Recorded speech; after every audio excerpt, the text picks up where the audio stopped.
The Ermine Street Guard is the leading ancient period reenactment group in Europe. It's one of the oldest, best established and largest. It's the most experienced, and it's the most effective in helping to communicate a lot of the historical reality of the Roman army. It's the first Roman group in the world, I should imagine. It survived.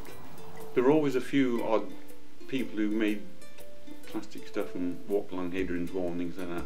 But what's the point in making one that's not correct? You know, if we set ourselves up as a Roman group, we should do it right. And they respect us for it.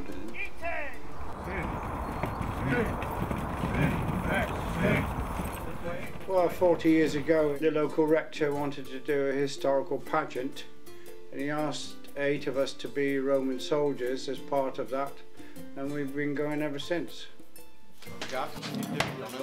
The equipment is as accurate as we can make it within reason, and now have a worldwide reputation for our authenticity. Everything that we make is thoroughly researched, and we get now, you know, initially it was very, very difficult because we weren't accepted by the academics at all, you know, for the first few years. We had a lot of difficulty getting information in, but now everyone's willing to help us, and there's always been a standard that we work to. It's that sort of thing that we're careful with the Guard's reputation, because, you know, it's not easy to gain a reputation, so, yeah.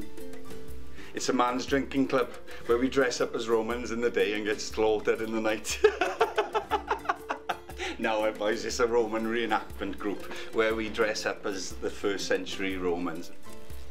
For me personally, it's gone past the thing of actually being a Roman or dressing up in the Roman armour. That's, you know, I think most members after a while forget that. I turn up every week or every month, once a month or whatever it is, to see everybody.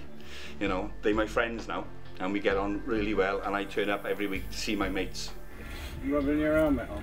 I'm going to polish my helmet, Chris. Dirty bastard. One of the greatest pleasures of the Guard was the comradeship. You know, you could perhaps survive the obsession for 2 or 3 years, but the comradeship abroad made it a very enjoyable experience. Greatest hits of the Ermine Street Guard. Greatest hits or greatest tits? The biggest hit. Absolutely no regrets. Had 15 years of great fun, great laughs and good education. It became a hobby which I would probably not have done without the social side of it. It started in Whitcomb Village. It was just a 2-day pageant to raise funds for the hall, you know, Whitcomb Village Hall. And the Seal Knot were there, and we said, well, if they can do it, we can do it.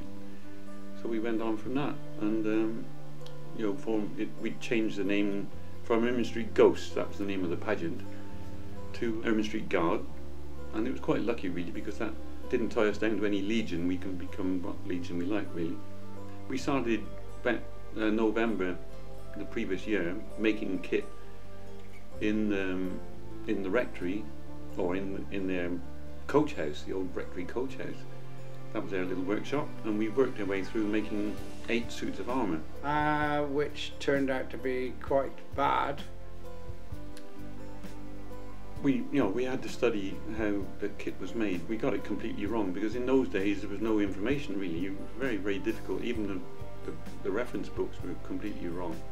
And I just couldn't believe the standards that they worked to. You know, in Roman times, 2,000 years ago, they were making some very serious work. You know, it was highly skilled, and that's what intrigued me. But now we do get a lot of help from, you know, people doing research, real academics, and we give them feedback as well. You know, so it's a two-way street.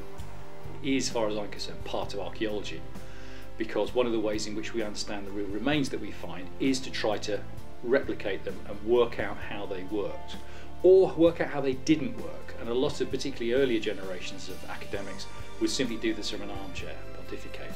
What's great about working with a group like the Guard is they will actually try things out for you, and you can see, could this work or not?